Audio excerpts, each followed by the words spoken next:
Y desde ese espacio, desde ese universo, también muy cerquita de Geray Ediciones, pues el Expediente Z del gran Juan José Zanoletti. Hoy, atención al enunciado. Perdón, perdón. Te lo ibas a saltar, tío. La nueva crítica. Anda. Maravilloso. Repite, por favor, repite. La nueva crítica. Ahí está. Un repaso de cómo ha evolucionado la crítica comiquera o incluso cultural desde la llegada de Internet.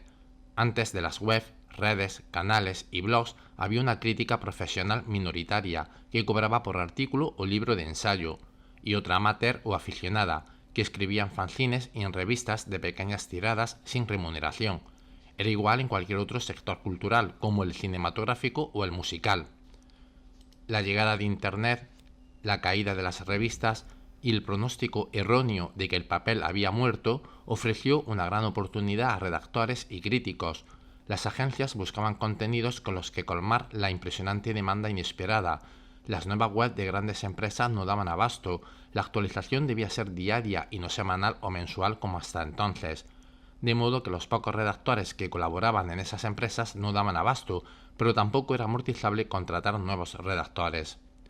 La solución fue contar con agencias que buscaban y ofrecían redactores, reseñadores, ensayistas o críticos, freelance o autónomos, adecuados al medio que los demandaba. Existían webs especializadas en demanda y oferta de puestos de trabajo para web, como el de redactor, programador, diseñador, maquetista, etc. Enviabas tu currículum y sobre todo una muestra. Lo que más se valoraba era la experiencia. Debías demostrar que ya habías escrito para otros medios y sobre todo que conocías lo que escribías. Es decir, cualquiera puede escribir sobre cómics o cine, pero es distinto el apasionado del cómic que escribe al que escribe de modo mecánico, sin pasión por el cómic. El lector lo suele notar. En esa época, hace 2 décadas, yo fui un autónomo que fue contratado como redactor y crítico a través de agencia. Debido a que no tenía experiencia por no haber escrito en ningún medio online, hice la siguiente estrategia. Durante un año así, creé un blog de crítica sin que nadie supiera que era mío y presenté mis escritos a varios medios online importantes sin remuneración o a cambio de especies. Una vez acumulada experiencia y material en mi propia web y otras ajenas, fue cuando comencé a enviar esas muestras a agencias de oferta y demanda o a revistas online profesionales y de ese modo conseguir meter la cabeza. Te remuneraban por palabras, tantos euros. Cuantas más críticas hicieras, más cobrabas. Era posible escribir 8 horas diarias y sacarte casi un sueldo. En mi caso, compartía la redacción con otras labores como la animación, de modo que solo escribía por pasión, y si podía ganar algo de dinero, era bienvenido. Luego las exigencias para trabajar como redactor fueron subiendo. Exigían que además de escribir, además de que fueras experto en el tema, que fueras tu propio corrector, incluso que maquetaras en el sistema con el que trabajaba la empresa. Pero los requisitos siguieron subiendo y llegaron a exigir que dominaras lenguajes como el HTML, CSS o JavaScript. La idea era tener todo en uno. Lo habitual hubiera sido un redactor, un supervisor o corrector, un programador y un diseñador, pero de este modo se ahorraban en pagos. Estas exigencias no llegaron por la codicia, sino por los cambios del mercado y por algo que iba a ocurrir. Y las obligaciones continuaron, rapidez en las entregas o que gestionaras tú mismo las imágenes de tus artículos, además de maquetarlas, conocer el sistema y el lenguaje de programación. Pero a la vez que subían las exigencias, bajaba la remuneración. Esto causaba que los escritos fueran cada vez peores, repletos de ratas, con un número menor de palabras o con una narrativa poco profesional. De todos modos, daba igual, era para usar, tirar y cobrar, sin ser conscientes de que iban a quedar toda la vida ahí para la posterioridad, y años después, si alguien te investigaba, los iba a encontrar y darles una impresión errónea de tu trabajo como redactor. Yo comencé a ser consciente de ello y empecé a entregar mis críticas bajo seudónimos, usaba nombres y apellidos muy comunes y de ese modo si buscaban en internet ese nombre se perdía entre un montón iguales. Lo que estaba sucediendo era que crecía una burbuja en internet.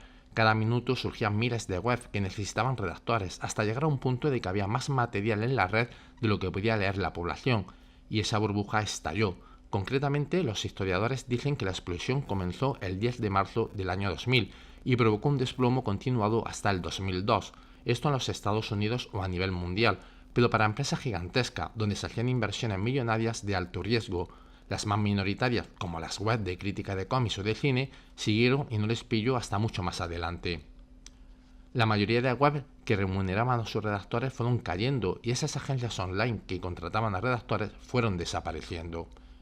En mi caso ya había dejado de ser redactor antes del desplome en España por otras razones que paso a contar. La crítica se fue convirtiendo en publicidad. Al comienzo se trató de crear contenido para aumentar el tránsito. Tú enviabas la crítica del cómic que te diera la gana.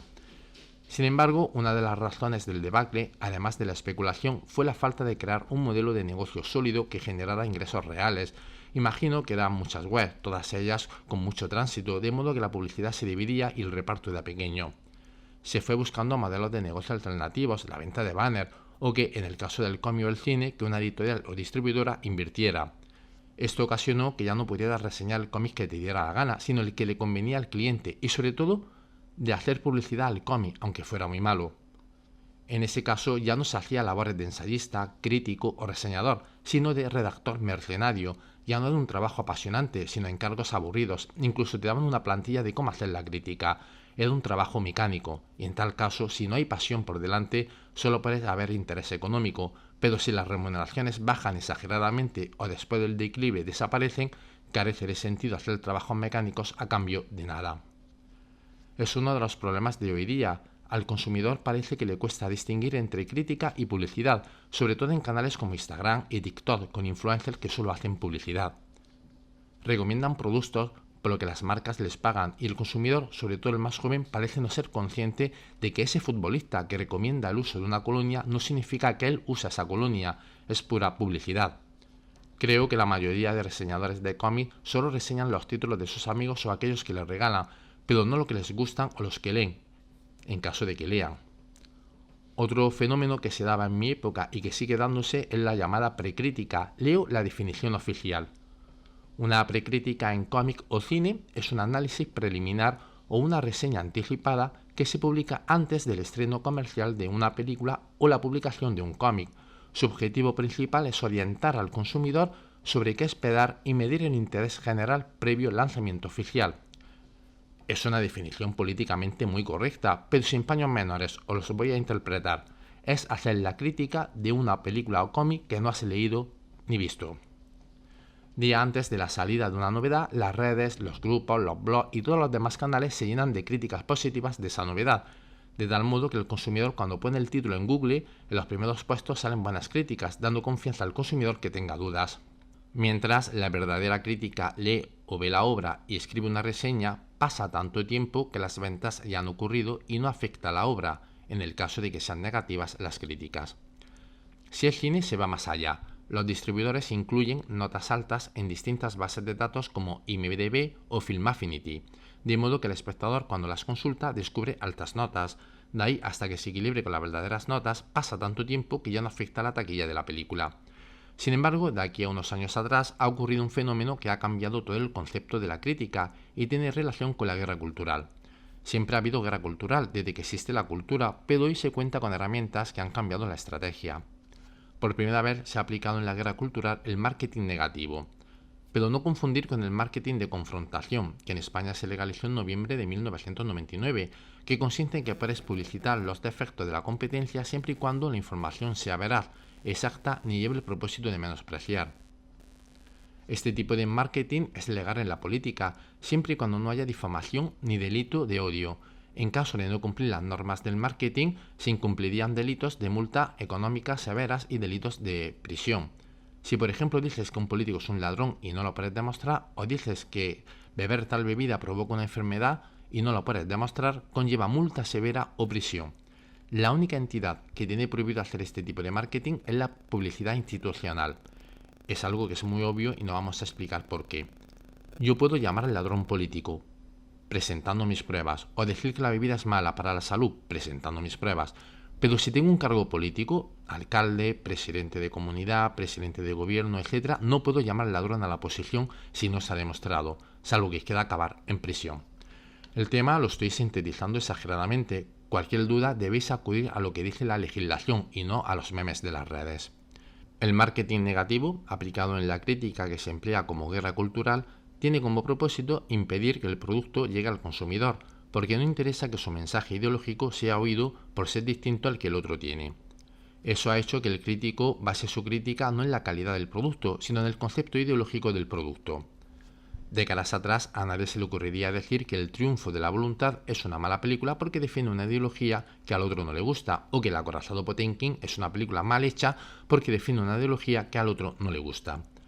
A nivel de consumidor es cierto que un lector cae en el error de decir el cómic me gusta por tanto es muy bueno, o el cómic no me gusta por tanto es muy malo, pero pensar así haría del crítico un mal profesional, y no vale camuflar esa falta de profesionalidad con decir que es un crítico con personalidad. Una diferencia hoy día es la de sumar la subjetividad del crítico con la guerra cultural, y leemos críticas como El cautivo es una mala película porque dice que Cervantes era homosexual, Amarga Navidad es una mala película porque el protagonista es feminista, o Superman es muy mala película porque el héroe de la película es un inmigrante. Si ahora sumamos precrítica, subjetividad, guerra cultural y marketing negativo, el resultado es un caos, porque no sabes si lo que estás leyendo es una reseña, un panfleto político o un eslogan publicitario. Esta es la gran diferencia con la crítica de entonces. Sí, señor, ha dicho Juanjo Zanoletti en la nueva crítica. ¿Folio ha adosado, Fran, a este expediente? Y hasta aquí mi declaración. Hasta aquí, amigos, gracias, muchísimas gracias, Fran. Sí, y lo repito. Vale, ¿y Sergi? Sí, Alan Moore decía que los superhéroes nacieron en, ¿cómo se llama esta? En el nacimiento de una nación. La película del Ku Klux Klan de Griffith, que era pues eso, gente disfrazada haciendo cosas. O sea, por ahí van los tiros también de las críticas, ¿no? Vale, ¿y el folio de Javier Sánchez? No, pues eso, que hemos terminado la temporada muy lapidario aquí con la nueva crítica. Tal, Bueno. La deja en alto Juanjo, para la próxima temporada. Total, nivel altísimo, ¿no? Lo siguiente.